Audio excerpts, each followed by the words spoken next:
अस्सलाम वालेकुम students, class 9th mathematics. Page आप 176 अपनी बुक का ओपन कर लें। जो आज का आपका लेक्चर नंबर है वो है लेक्चर नंबर 6।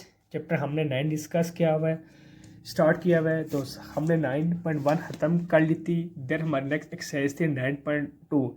वो एक्सरसाइज स्टार्ट करने से पहले कुछ आपको बेसिक डेफिनेशंस और ना एग्जांपल्स करवाना लाजमी है। जब तक कि आपको वो डेफिनेशंस और एग्जांपल्स नहीं आएंगी तो आप अगली एक्सरसाइज के सॉल्यूशन सॉल्व नहीं कर पाएंगे।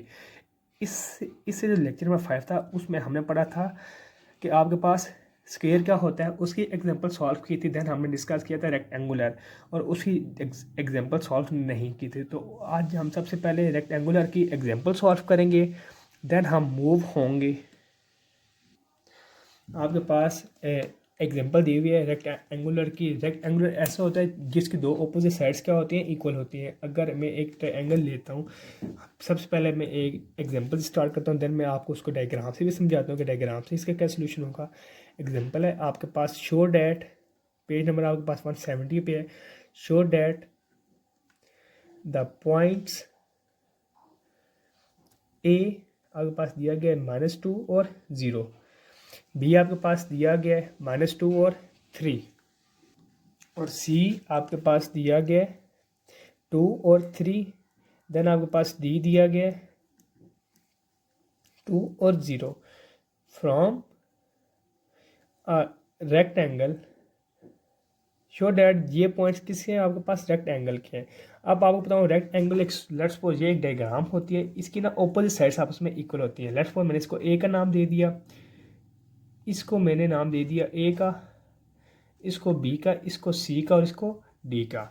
तो जब मैं निकालूंगा ना तो जो होगी ना, बी ए का डिस्टेंस या फिर ए बी का डिस्टेंस ये आपके पास इक्वल होगा डी सी के डिस्टेंस से। इसी तरह जो आपके पास होगा बी सी का, वो ए डी के डिस्टेंस क्या होगा, इक्वल होगा। अगर ये दोनों डिस्टेंस आपस में इक्वल आते हैं तो हम ये कहेंगे ये आपके पास क्या है, रेक्टेंगुलर है। तो आपके पास जो ए के पॉइंट्स दिए गए हैं, अगर मैं इसको दूसरी बॉल पॉइंट से कहूँ तो ए के पॉइंट आपके पास दिए गए -2 और 3, सी के आपके पास दिए गए 2 और 3।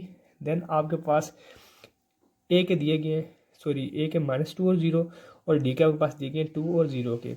बी के आपके पास पॉइंट दिए गए थे -2 और 3, ये क्वेश्चन में देखें ये लिखा हुआ है।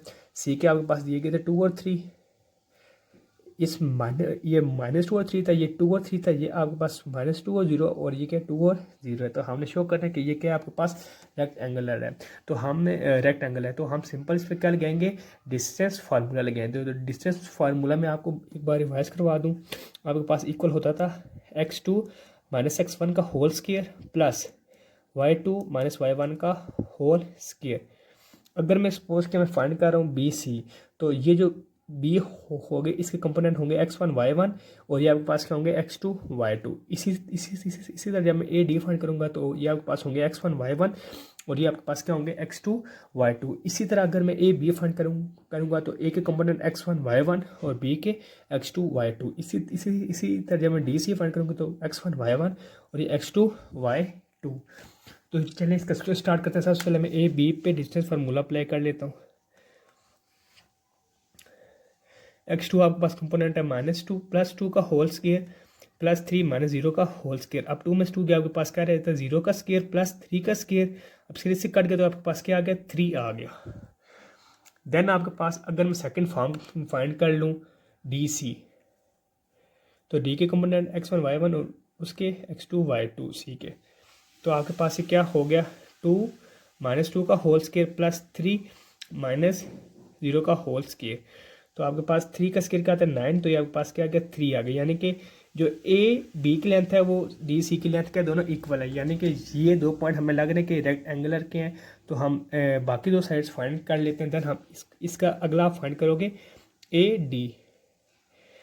ए डी आपके पास आएगा 2 + 2 का होल स्क्वायर प्लस 0 -0 का होल स्क्वायर। 2 का स्क्वायर 2 + 2 4 4 इसका होता है 16 + 0, तो 16 तो आपके पास क्या आ गया 4 आ गया। देन आपने लास्ट फाइंड करना है बी सी।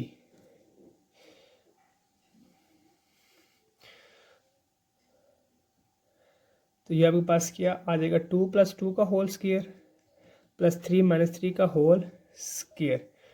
तो ये आपके पास क्या आ गया 2 + 2 4 का स्क्वायर आ गया प्लस 0 का स्क्वायर आ गया, तो 4 का स्क्वायर होता है 16 होता है इज इक्वल टू 4।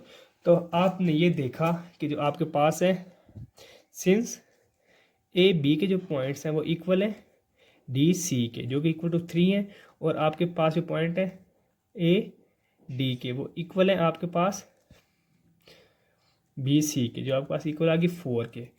तो इसी तरह अगर मैं आपके पास निकालूंगा ना ए सी और ए डी और इसी तरह बी सी और बी डी, तो वो भी आपस में क्या आएंगे, इक्वल्स आएंगे।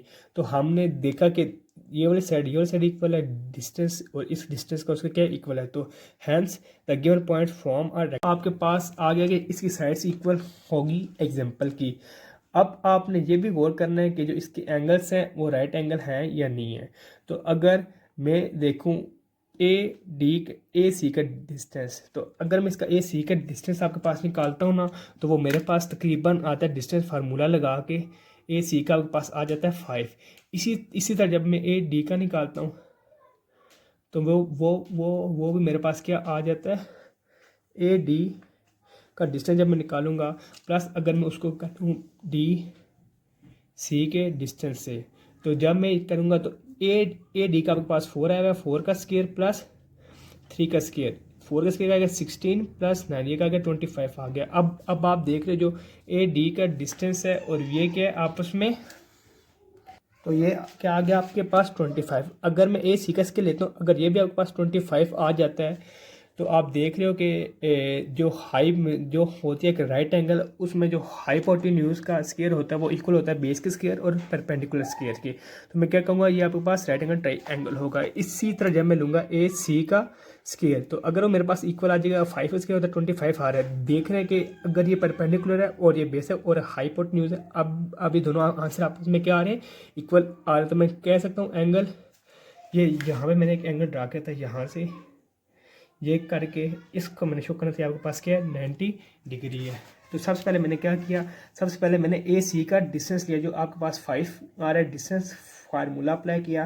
तो जब मैंने उसका स्केल लिया आपके पास क्या 25 आ गए। इसी तरह मैंने उसकी बेस ए डी और जो इसका परपेंडिकुलर है डी सी, उन दोनों का डिस्टेंस फार्मूले से डिस्टेंस निकाला। देन मैंने उनका स्केल लिया और मैंने देखा कि जो हाइपोटेन्यूज का स्केल है वो इक्वल आ रहा है बेस के प्लस परपेंडिकुलर स्केल से। तो हैंस मैंने के जो आपके पास ए डी सी है वो आपके पास 90 डिग्री के है, वो आपके पास राइट एंगल ट्रायंगल है। तो जिसके जो है आपके पास रेक्टेंगुलर की दोनों चीज़ें मैंने प्रूफ कर दी। हैंस ये जो पॉइंट है ये आपके पास किसके पॉइंट है, रेक्टेंगुलर के पॉइंट हैं।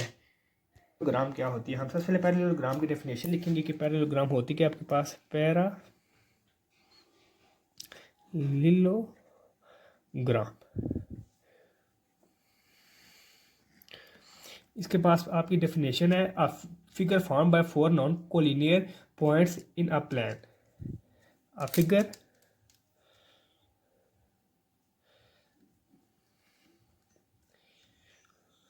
formed